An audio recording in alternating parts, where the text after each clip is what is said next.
ابن کثیر کون تھے؟ حافظ ابن کثیر اسلامی تاریخ کے مشہور مفسر، محدث، مورخ اور فقیہ تھے۔ آپ کا تعلق شام کے علاقے سے تھا اور آپ کا شمار علماء اسلام کے ان عظیم شخصیات میں ہوتا ہے جنہوں نے قرآن، حدیث، فقہ اور تاریخ جیسے علوم میں بے پناہ خدمات انجام دیں۔ حافظ ابن کثیر 701 ہجری میں شام کے ایک علاقے بصرہ میں پیدا ہوئے۔ ان کا خاندان ایک علمی اور دیندار خاندان تھا جو علم اور دین سے محبت کے لیے مشہور تھا۔ آپ نے اپنی ابتدائی تعلیم اپنے والد کے زیر سایہ حاصل کی، لیکن والد کے وفات کے بعد آپ کا علمی سفر دمشق میں جاری رہا۔ ابن کثیر نے کئی مشہور علماء سے تعلیم حاصل کی، جن میں خاص طور پہ شیخ الاسلام ابن تیمیہ شامل ہیں۔ ابن تیمیہ کے علمی اثرات ابن کثیر کی تحریروں میں واضح طور پر نظر آتے ہیں۔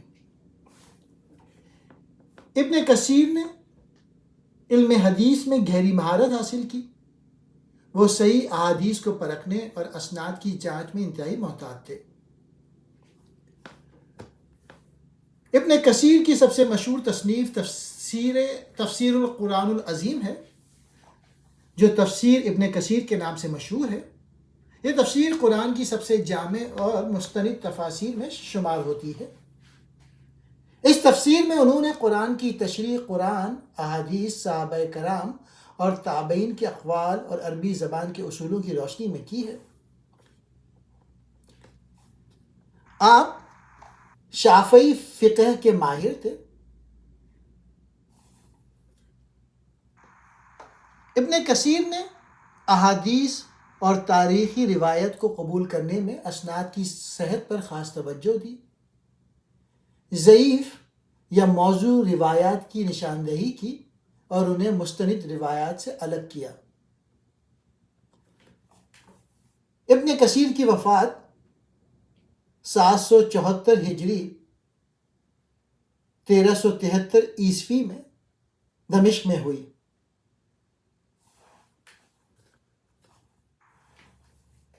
ابن کثیر نے اپنی مشہور تفسیر القرآن العظیم 14ویں صدی عیسوی میں لکھی۔ یہ تفسیر انہوں نے اپنی علمی زندگی کے درمیانی یا آخری دور میں لکھی، جب وہ فقہ، حدیث اور تفسیر جیسے علوم میں کمال حاصل کر چکے تھے۔ حافظ ابن کثیر کی تفسیر کو بعد میں دنیا کے کئی زبانوں میں ترجمہ کیا گیا، جن میں اردو زبان بھی شامل ہے۔ اردو میں اس کا ترجمہ مختلف علماء نے کیا، جن میں مشہور نام یہ ہیں: مولانا محمد جوناگڑھی، مولانا صلاح الدین یوسف۔ اردو ترجمہ عوام الناس کے لیے آسان زبان میں کیا گیا تاکہ عام لوگ بھی تفسیر کو سمجھ سکیں۔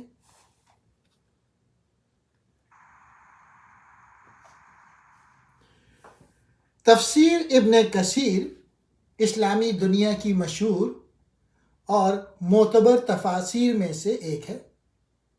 اس کی خصوصیات یہ ہیں: قرآن سے تشریح۔ حافظ ابن کثیر سب سے پہلے آیات کی تشریح قرآن کی دوسری آیات سے کرتے ہیں، کیونکہ قرآن خود اپنی وضاحت کا بہترین ذریعہ ہے۔ احادیث کی بنیاد پر تشریح۔ جہاں قرآن کی وضاحت احادیث سے ہو سکتی ہے، وہاں وہ نبی کریم صلی اللہ علیہ وآلہ وسلم کی صحیح احادیث کا حوالہ دیتے ہیں، ضعیف احادیث سے اجتناب کرتے ہیں یا ان کی وضاحت کرتے ہیں۔ صحابہ اور تابعین کی رائے۔ ابن کثیر صحابہ کرام اور تابعین کی اقوال کو شامل کرتے ہیں، کیونکہ وہ قرآن کے پہلے مفسر تھے اور وحی کے قریب ترین تھے۔ اسناد کی جانچ۔ ابن کثیر احادیث اور روایات کی اسناد کی تحقیق کرتے ہیں تاکہ صرف مستند اقوال ہی بیان ہو، لغت اور عربی زبان کی مہارت۔ قرآن کی تفسیر میں عربی زبان کے قواعد اور لغت کا بھرپور استعمال کرتے ہیں تاکہ آیات کا صحیح مطلب واضح ہو سکے۔ فرقہ واریت سے دوری۔ ابن کثیر کی تفسیر معتدل ہے اور فرقہ واریت سے بچنے کی کوشش کی گئی ہے۔ وہ دلیل اور قرآن و سنت کی روشنی میں مسائل بیان کرتے ہیں۔ اختلافی مسائل کی وضاحت۔ جہاں مختلف مفسرین کی رائے مختلف ہو، وہاں ابن کثیر ان آراء کو بیان کرتے ہیں اور دلائل کے ساتھ صحیح رائے کی طرف رہنمائی کرتے ہیں۔ سیرت اور تاریخ کا استعمال۔ قرآن کی آیت کے شان نزول کو بیان کرنے کے لیے تاریخی پس منظر اور سیرت نبوی صلی اللہ علیہ وآلہ وسلم سے مدد لیتے ہیں۔ جامعیت۔ تفسیر ابن کثیر جامع ہے جس میں قرآن کے ہر پہلو پر روشنی ڈالی گئی ہے، خواہ وہ عقائد، عبادات، اخلاقیات یا تاریخ سے متعلق ہو۔ مختصر مگر مفصل انداز۔ یہ تفسیر عام لوگوں اور علماء کے لیے یکساں طور پر مفید ہے کیونکہ یہ مختصر ہونے کے باوجود قرآن کے معنی کو مکمل طور پہ واضح کرتی ہے۔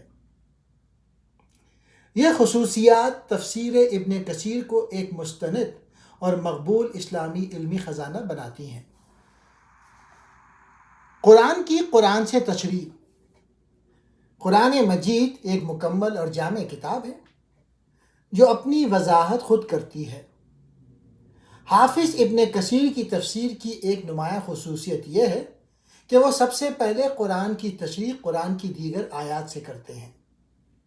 اس کا مطلب یہ ہے کہ جب کسی آیت کا مفہوم واضح نہ ہو تو وہ دوسری آیت کو تلاش کرتے ہیں جو اس آیت کی وضاحت کر سکے۔ مثلا سورہ فاتحہ میں ان لوگوں کا راستہ جن پر تیرا انعام ہوا کا ذکر ہے، اس کی وضاحت سورۃ النساء کی آیت 69 سے ہوتی ہے، یعنی انعام یافتہ لوگ انبیاء، صدیقین، شہداء اور صالحین ہیں۔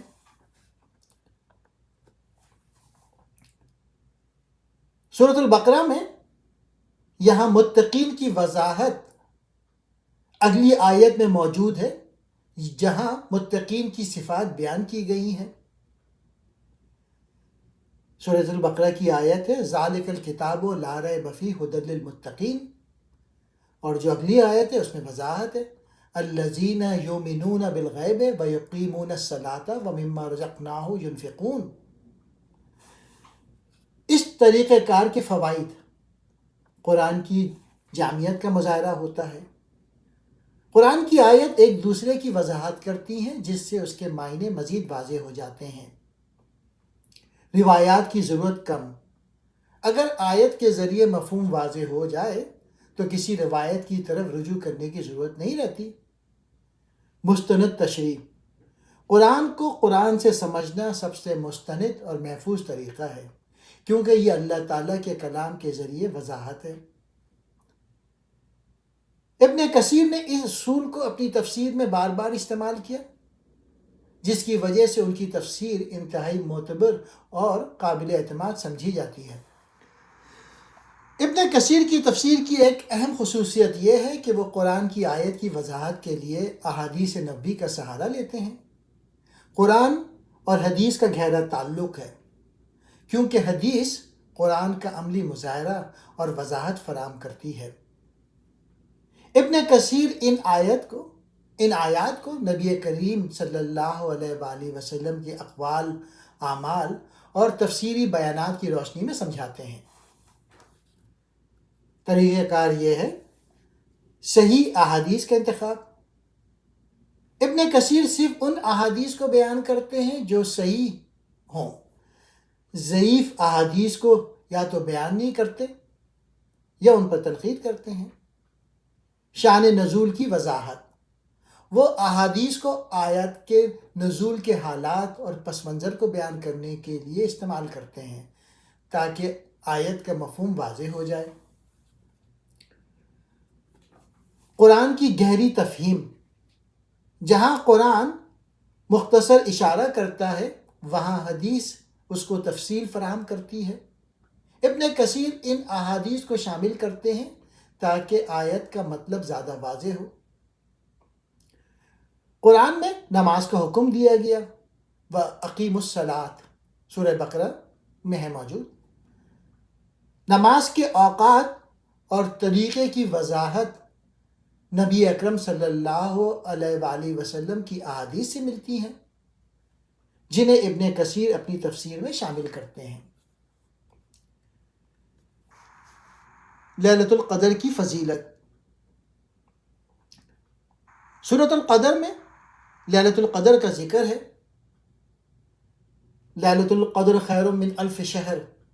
ابن کثیر اس کی فضیلت کے بارے میں احادیث پیش کرتے ہیں، جسے نبی اکرم صلی اللہ علیہ وآلہ وسلم نے فرمایا کہ جو شخص ایمان کے ساتھ اس رات عبادت کرے اس کے پچھلے گناہ معاف کر دیے جاتے ہیں۔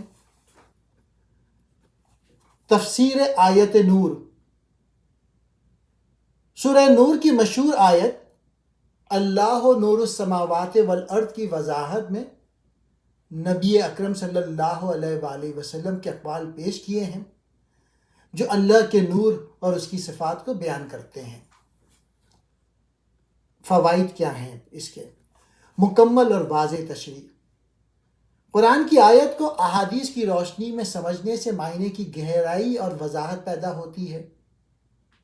عملی رہنمائی: احادیث قرآن کے احکامات کو عملی طور پر سمجھنے اور نافذ کرنے میں مدد دیتی ہے۔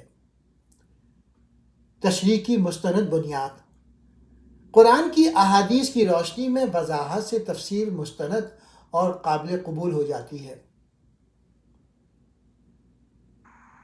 ابن کثیر کی تفسیر میں قرآن کی احادیث کی بنیاد پر تشریح ایک ایسا منفرد اور مستند طریقہ ہے جو قرآن کو سمجھنے کے لیے نبی کی رہنمائی پر مبنی ہے۔ یہ طریقہ مسلمانوں کو قرآن کے احکامات پر صحیح معنوں میں عمل کرنے کی راہ دکھاتا ہے۔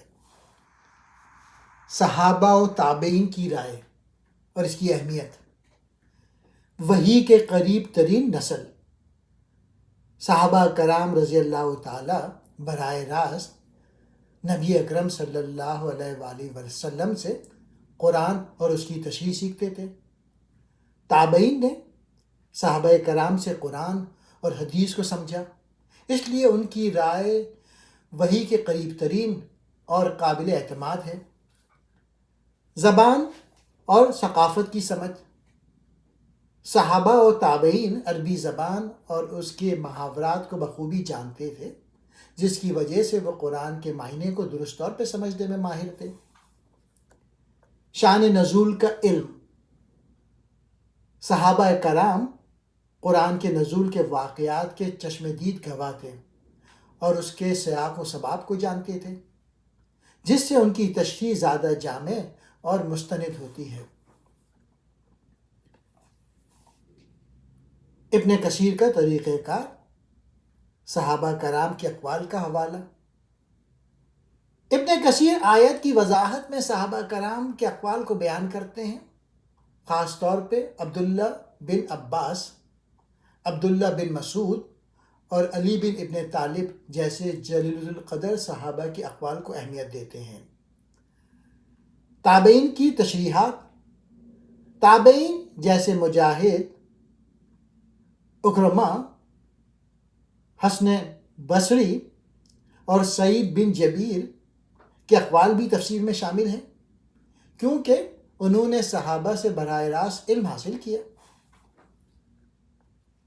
اختلافی اقوال کی وضاحت: جہاں صحابہ یا تابعین کی آراء میں اختلاف ہو، ابن کثیر ان تمام آراء کو پیش کرتے ہیں اور ان میں سے زیادہ مضبوط رائے کی وضاحت کرتے ہیں۔ مثالیں: سورۃ البقرہ آیت 2 ھدی للمتقین: عبداللہ بن عباس نے متقین کی وضاحت میں کہا کہ اس سے مراد وہ لوگ ہیں جو اللہ پر ایمان لاتے ہیں اور گناہوں سے بچتے ہیں۔ ابن کثیر اس قول کو بیان کرتے ہیں۔ سورۃ الاخلاص، قل هو اللہ احد۔ ابن عباس کے قول کے مطابق احد کا مطلب ہے کہ اللہ یکتا ہے، اس کی کوئی مثال یا شریک نہیں۔ ابن کثیر اس وضاحت کو اپنی تفسیر میں شامل کرتے ہیں۔